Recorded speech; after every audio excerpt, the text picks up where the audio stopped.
All right. Hello. So, in this video for Black History Month 2024, I'm tremendously excited. I'm joined by Djeli Clark, and we're going to talk about his novel Ring Shout. Henderson, thank you so much for joining me. Hey, thank you for having me. Happy Black History Month, everybody.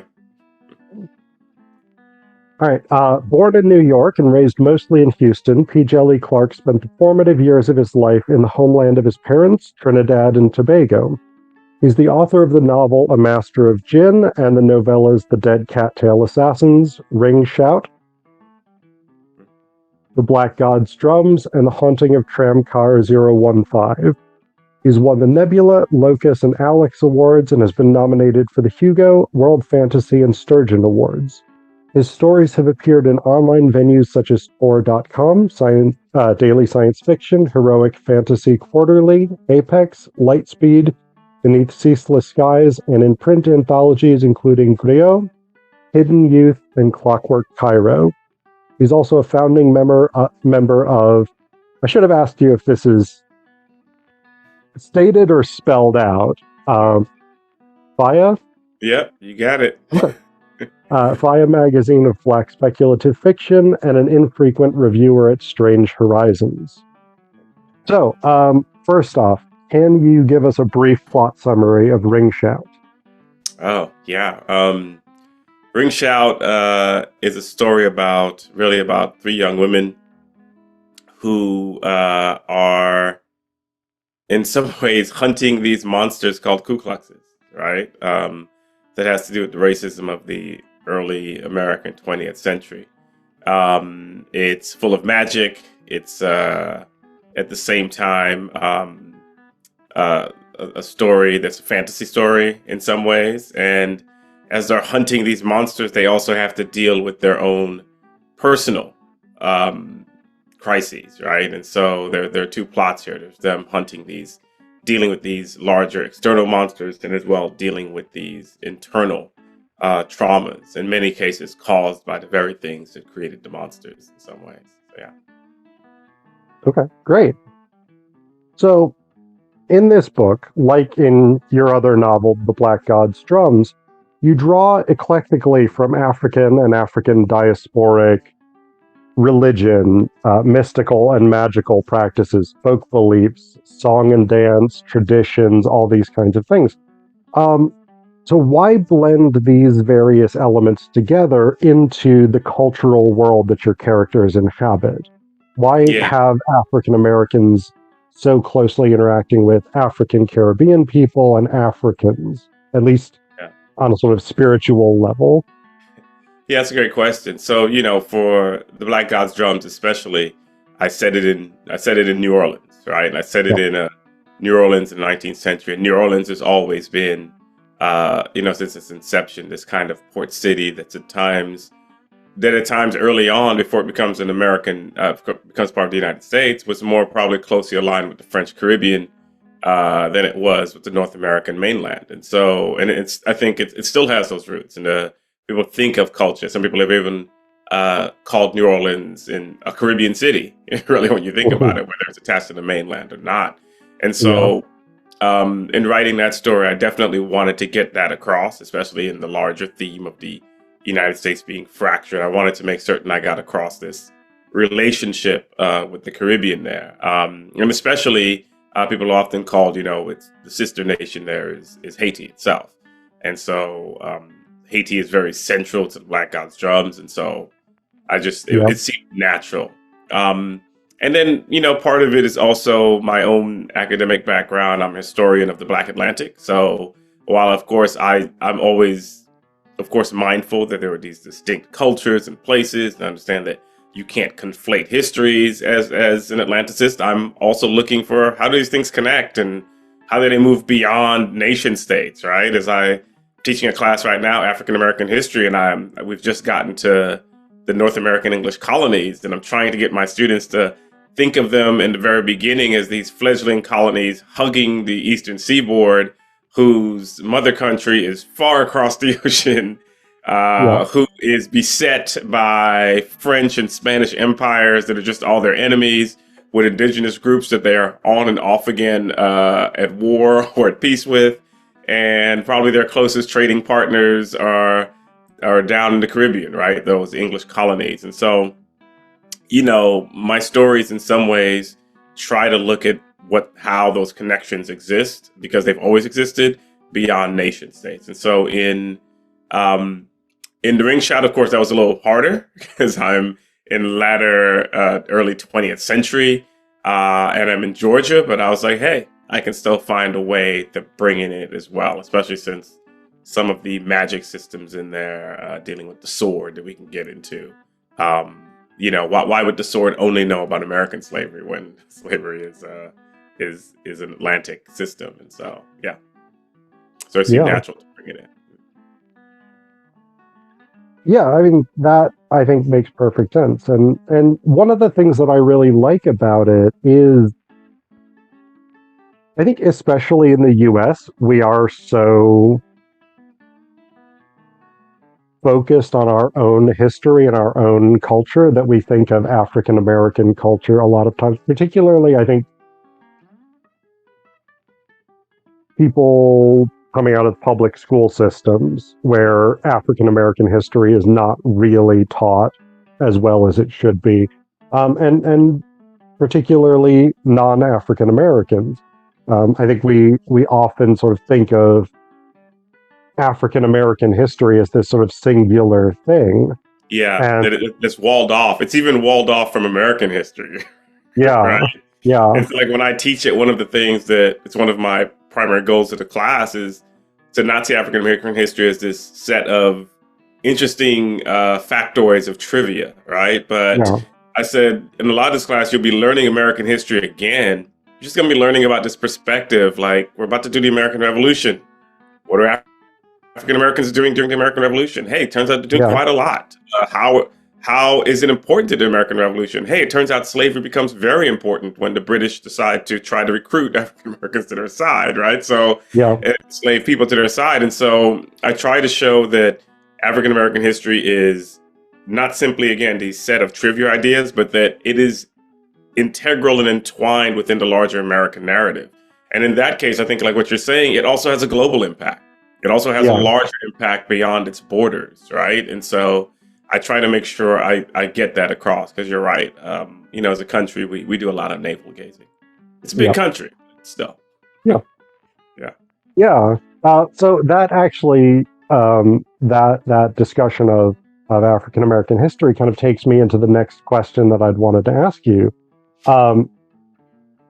So in contrast to the Black God's Drums, which is really very much set in an alternate history past, Ring Shout is very much sort of rooted in the actual history of the early 1900s up through the 20s. So we have elements from real history, like World War I, D.W. Griffith's 1915 film Birth of a Nation, the 1921 Tulsa Massacre, and even at the end, a somewhat critical, maybe, reference to H.P. Lovecraft. Oh, you got that one. I think is going to be a big, I think obviously Lovecraft is a pretty big influence on your writing. So why keep this novel, which is, again, still very much a fantasy novel in many ways, why keep it so close to real historical events? That's a good question. I don't think I have a really great answer, because when I'm sitting out to think out stories, I'm notoriously ignore genre and just do what I want. And so when I was writing, for instance, The Black God's Drums, I knew that I wanted this to be an alternate history story, because, all counterfactual. The whole point is really, hey, look at this thing I changed because I think it's really important. And I really want you to focus on this thing I changed. And in order to do so, I'm going to sell you this world that's very different. But it's a thing that I changed that I find most compelling. And here it's the Haitian Revolution, right? In The Black God's Drums. And so that was really the point of that story. So it seemed almost natural. This is going to be an alternate world history story. For for a story like the a story like Ring Shout, there was never a need to go alternate. The history that I had was enough, right? I didn't have a need to make an alternate history here. Our history was giving me everything I needed. And so in some ways, it simply has to do with what I was setting out to do. And it just happened to be that, making an alternate never came to mind. I was going to do enough magic in there. There's a bit of supernatural otherworldliness already there that I think I could play around with our world enough that it just wasn't needed. Yeah. Okay. So the other element that's obviously rooted in real history but shifted here is the KKK. Yeah.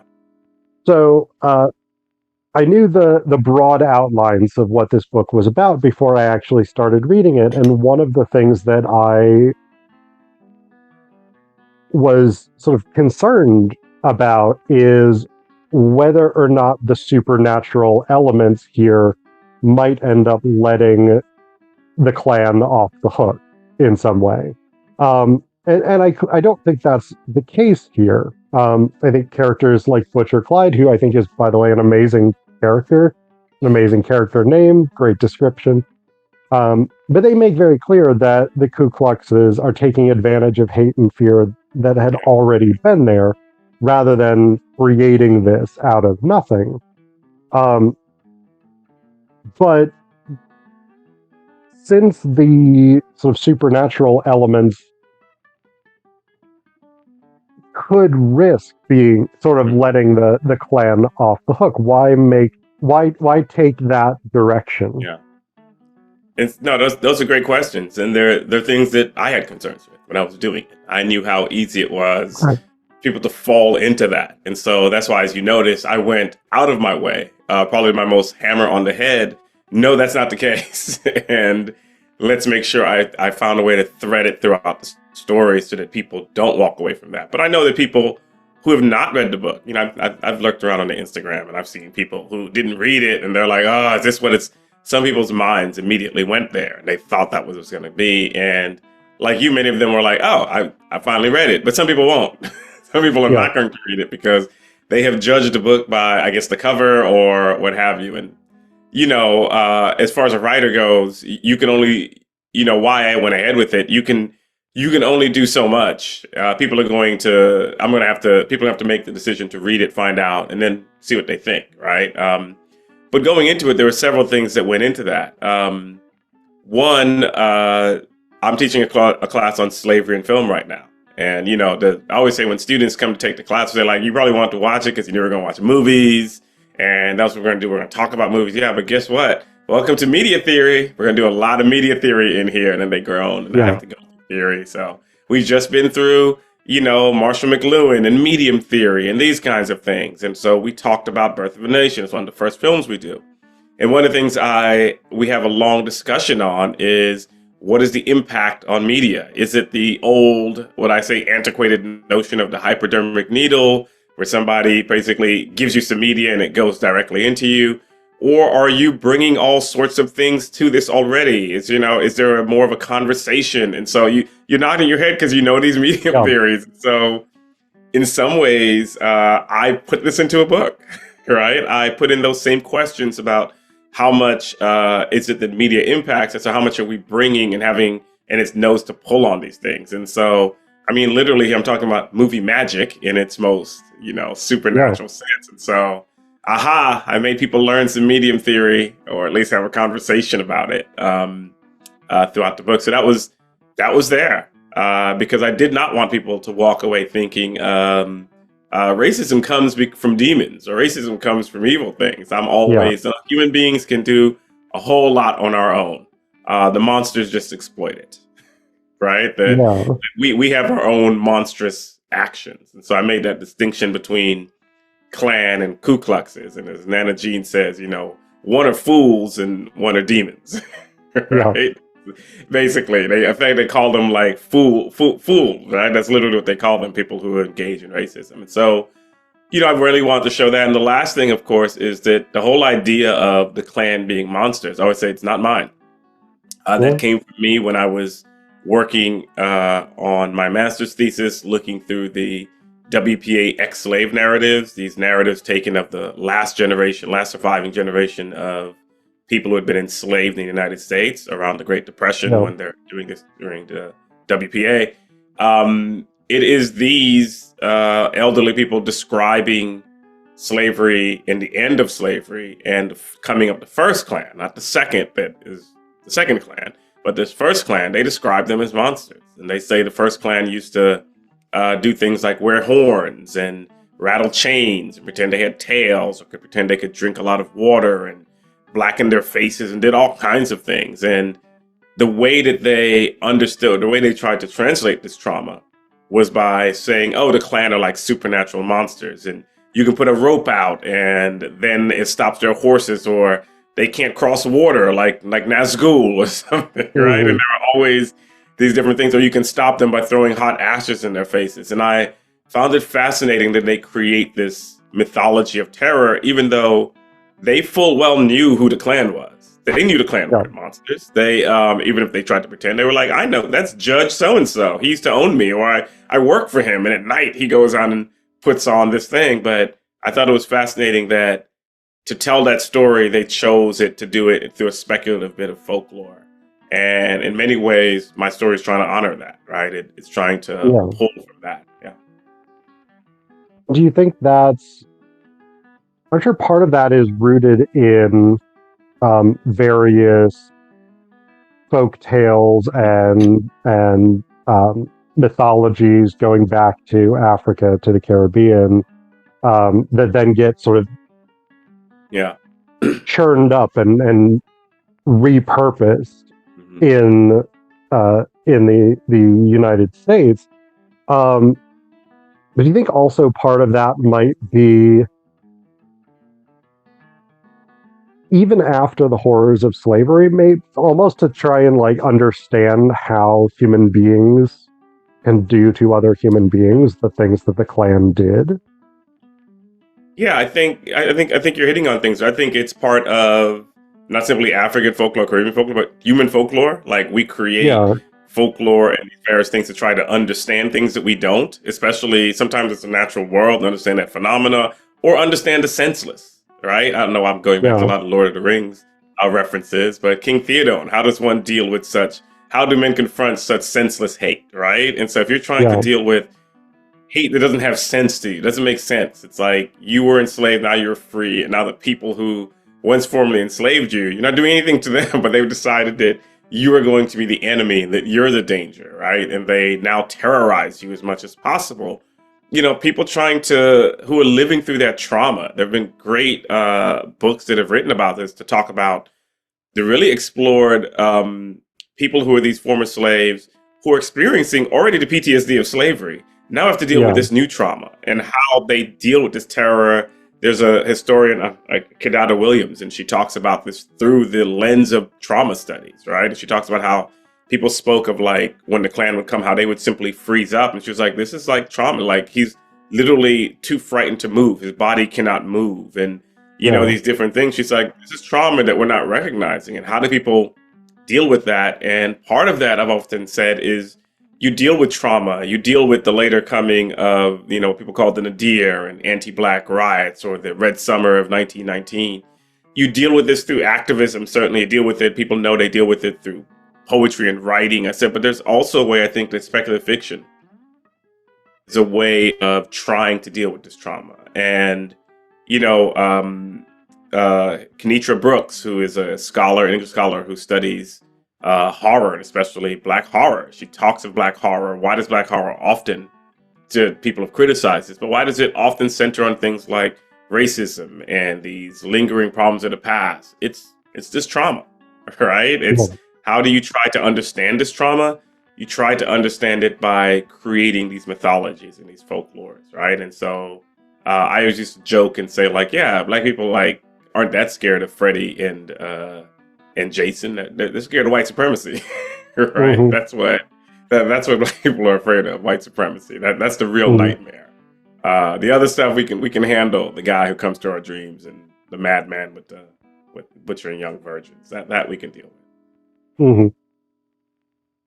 So I want to shift a little bit here. In a lot of your novels, including Ring Shout, Black God's Drums, Master of Jinn, um, your protagonists are women of color, often young women of color. So my sort of very broad, open-ended question that you can approach any way that you want to is why? Yeah, why? I get this question, and I always know it's coming, and I still never have a great answer, Hmm. other than that's often how the stories demand that they be written. And certainly, in some cases, I am pulling from my first instinct. I first saw it like in Black God's Drums. The main character, Jacqueline Creeper, I saw her with the story immediately. Like I had that opening scene was it, and everything else came from there. And so I just kind of Uh-huh. knew immediately this was going to be the character.